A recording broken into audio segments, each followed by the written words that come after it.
जो आज दौरा है ये सरायकेला उनका पहला दौरा है। सरायकेला में कार्यक्रम के बाद वो जमशेदपुर उनका आगमन है। जमशेदपुर में सामने टाउन हॉल में वो झारखंड मुक्ति मोर्चा के कार्यकर्ताओं को संबोधित करेंगे और उसके बाद कल जो उनका कार्यक्रम है, आज का रात के प्रवास के बाद कल पोटका में उनका कार्यक्रम है। पोटका में कार्यक्रम के बाद वापस रांची रिटर्न हुआ।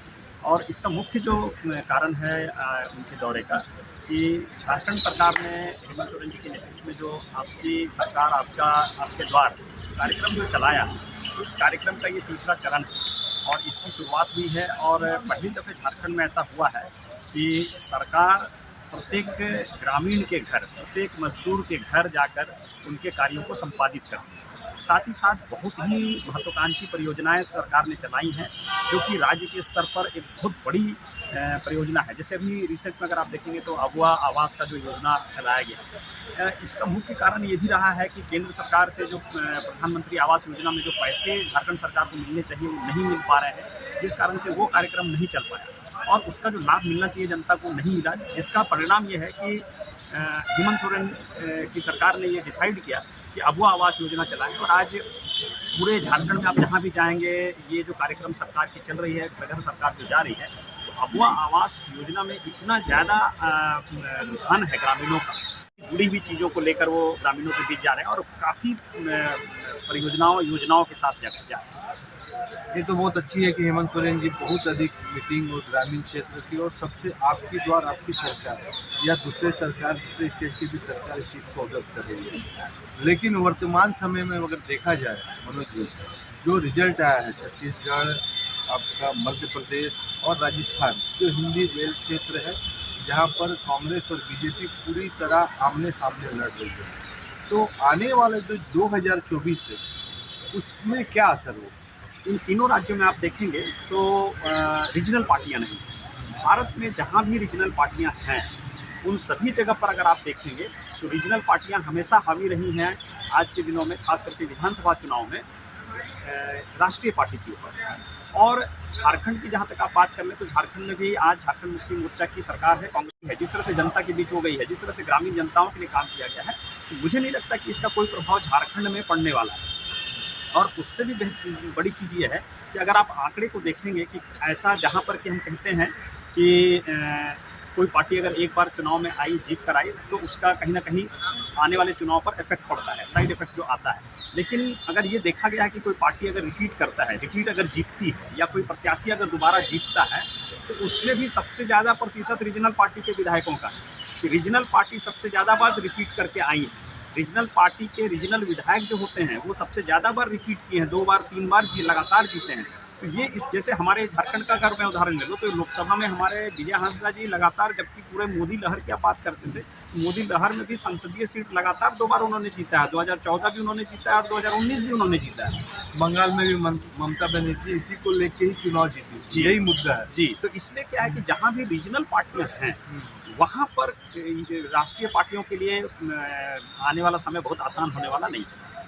मनोज जी, तो फिर 2024 लोकसभा, क्या प्रधानमंत्री मोदी फिर प्रधानमंत्री बने? संविधान को अगर बहुत ध्यान से आप देखेंगे तो संविधान ये कहता है कि जनता नेता चुनती है और वो सभी नेता मिलकर अपने पार्टी का नेता चुनते हैं जो प्रधानमंत्री बनते हैं।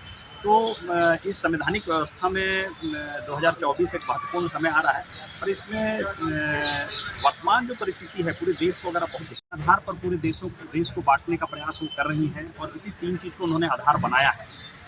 इसके इतर अगर आप देखें, झारखंड के अंदर अगर आप देखें तो हेमंत सोरेन ने हमेशा से एक बात कहा है कि पूरा झारखंड एकजुट है, एकजुट रहेगा और पूरे झारखंड की जनता को साथ लेकर चलने का उन्होंने प्रयास किया है, चाहे वो शहर की जनता हो, चाहे वो ग्रामीण जनता हो।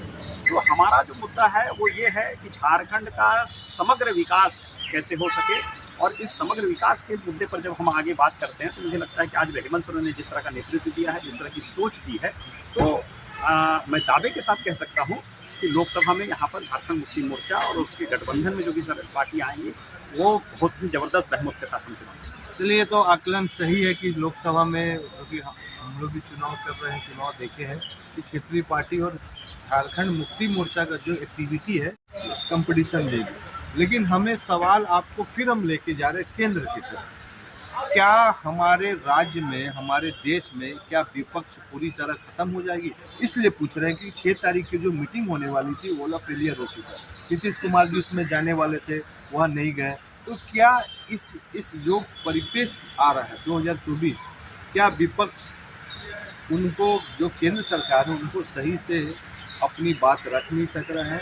और हमें लगता है कि 2024 मोदी जीते या प्रधानमंत्री बने वो अलग मैटर है, लेकिन इससे नहीं लग रहा कि विपक्ष भी पूरी तरह नगण्य हो जाएगा। नहीं, देखिए, जहाँ तक कि इंडिया की बैठक की बात आप कहें तो 6 तारीख को इंडिया की बैठक थी, लेकिन अलग अलग राजनीतिक दल, क्योंकि लोकसभा चुनाव भी आ रहा है और भी बहुत से कार्यक्रम हैं, तो जितने भी उससे संबंधित जितने भी नेता हैं, वो सभी कहीं ना कहीं अपने अपने कार्यक्रम में पहले से व्यस्त थे। इसलिए ये डेट अभी ऐसा नहीं है कि मीटिंग फेल हो गया, ये मीटिंग को स्थानांतरित किया गया है। अभी अगले 17 तारीख को जैसे जानकारी आ रही थी, 17 तारीख को बैठक होनी थी। तो इंडिया का जो एक गठबंधन बना है, बहुत ही मजबूत गठबंधन बना है, बहुत सोच समझ कर बना है। और मुझे लगता है कि इंडिया गठबंधन जब फाइनल अपने कैंडिडेट और बाकी राज्यों को विचार में रखते हुए जब आगे बढ़ेगा, तो मुझे लगता है कि आने वाले लोकसभा में इसका परिणाम आपको दिखेगा। केंद्र सरकार जो सत्ताधार है बीजेपी, जो एनडीए बोली और यहाँ इंडिया बोली, तो क्या जो मुद्दा पे लड़ रही थी वह मुद्दा, स्थानीय मुद्दा, उसमें भी लड़ी, महंगाई में, बेरोजगारी में, जो मुद्दा राजस्थान में भी चला, जो मुद्दा आपको छत्तीसगढ़ में भी चला और एमपी में भी चला, क्या कारण है कि वह मुद्दा में विपक्ष सत्ता में नहीं आ रही है? देखिए, उसका कारण है ये कि वर्तमान में, जैसा मैंने पहले भी कहा, भारतीय जनता पार्टी जिस तरह से सोशल मीडिया और मीडिया का उन्होंने उपयोग किया, मैं तो ये नहीं कहूँगा क्योंकि दुरुपयोग, क्योंकि उनके पास शक्ति है, और उस शक्ति को लगाकर जिस तरह से वो उपयोग कर रहे हैं, वो कहीं ना कहीं निगेटिव उपयोग जरूर है, क्योंकि समाज को बांटने वाला काम है। लेकिन उसका जो बेनिफिट उनको मिला है, ये तो निश्चित दिख रहा है कि ये समाज को बांट कर उन्होंने फ़ायदा लिया है। लेकिन ऐसा नहीं है कि भारतीय जनता की ये समझ नहीं है, भारतीय जनता की समझ जरूर है। और इंडिया का गठबंधन जब एकजुट होगा, तो ये जो बिखरे पड़े हैं हमारे भाई बंधु, उनको जब आप एकजुट कर लेंगे, मुझे लगता है कि एक जोरदार टक्कर भारतीय जनता पार्टी को, नरेंद्र मोदी की सरकार को मिलने जा रही है। तो इस बार की जो हेमंत सोरेन की जो कोल्हान स्तरीय जो मीटिंग हो रही, फिर हम राज्य में लेके आ रहे हैं जी, क्या टिकट बंटवारा का भी कुछ डिस्कशन होगा? नहीं, अभी इस तरह की कोई बातचीत नहीं है। ये तो पार्टी का निर्णय है। और हमारे यहाँ पर हमेशा से झारखंड मुक्ति मोर्चा की जहाँ तक बात करें, तो आदरणीय गुरु जी का निर्णय सर्वोपरि है। और मुझे लगता है कि हेमंत जी आज जिस तरह से पूरे झारखंड में उन्होंने दौरा किया है, झारखंड के एक कार्यकर्ताओं को वो जानते हैं, उनसे मिलते हैं, मुझे लगता है कि उनसे बेहतर निर्णय लेने के लिए कोई व्यक्ति नहीं है, जो कि कौन कैंडिडेट होना चाहिए, किस तरह का कैंडिडेट होना चाहिए, और परिस्थिति को देखते हुए मुझे लगता है कि पार्टी इस पर उचित निर्णय लेगी। या तो सही बात है कि राजस्थान, छत्तीसगढ़ और एमपी में जहां पर बीजेपी की डायरेक्ट टक्कर कांग्रेस पार्टी से थी, वहां पर वह बीजेपी जरूर जीत गई। लेकिन 2024 जो मनोज जी का आकलन है, और सही आकलन, क्योंकि इनको राजनीति में बहुत अच्छा पकड़, और इनका एनालिसिस हम लोग अपने चैनल में जरूर लेते हैं, चाहे बजट में हो, चाहे राजनीतिक में हो, चाहे स्पोर्ट्स में हो। तो ये बहुत बड़ी तर्कपूर्ण बात है कि 2024 जहां पर बीजेपी के पास या एनडीए के पास डायरेक्ट कांग्रेस नहीं होगी, क्षेत्रीय दल भी होगी। और क्षेत्रीय दल का जो रिकॉर्ड दिखाया गया है, चाहे बंगाल में ममता बनर्जी ने, या साउथ में तेलंगाना, और इधर झारखंड में झारखंड मुक्ति मोर्चा, उड़ीसा, तो ये सब राज्य में क्या बीजेपी या एनडीए उतनी सीट लेके आती है या नहीं लेके आती है 2024 में? भले ही राजस्थान, छत्तीसगढ़ और आपके एमपी में सीट भले आए, लेकिन सरकार बनाने के लिए इस सब राज्य का भी सीट उनको जरूरत है। एक महत्वपूर्ण बात मैं ऐड करना चाहूँगा कि इन 3 राज्यों में उनकी सरकार बनी है, उनको इसके लिए धन्यवाद। और उनका मनोबल भी ऊंचा हुआ होगा, इसमें कोई दो मत की बात नहीं। कार्यकर्ता का मनोबल ऊंचा होता है, और ये होना भी चाहिए। लेकिन आप ये सोच कर देखिए कि झारखंड के गठन को 23 साल हो गए, ठीक है। इस 23 सालों में करीब करीब 19 साल भारतीय जनता पार्टी की सरकार रही है, डबल इंजन की सरकार रही है, जिसको बहुत जोर सीना ठोक ठोक कर इन्होंने कहा कि डबल इंजन की सरकार है, सबसे ज़्यादा काम हम करेंगे, यहाँ भी करेंगे, वहाँ भी करेंगे, बहुत तरह की बातें। लेकिन 23 वर्षों में ऐसा क्या हुआ कि पहली दफ़े प्रधानमंत्री को उली हाथों आना पड़ा, पहली दफ़े उनको बिरसा याद आए। आखिर क्या कारण है? कारण ये है, अर्जुन मुंडा भी इसी राज्य के हैं जी, कारण ये है कि झारखंड के अंदर जो विरोध उनको झेलना पड़ेगा और जो संघर्ष करने के लिए झारखंड मुक्ति मोर्चा खड़ी हुई है हेमंत जी के नेतृत्व में, इसका अंदाजा उनको है और यही परिणाम है, इसका ही कारण है कि उनको मजबूरन प्रधानमंत्री को पूरे भारत को छोड़कर उली हाथों आना पड़ा।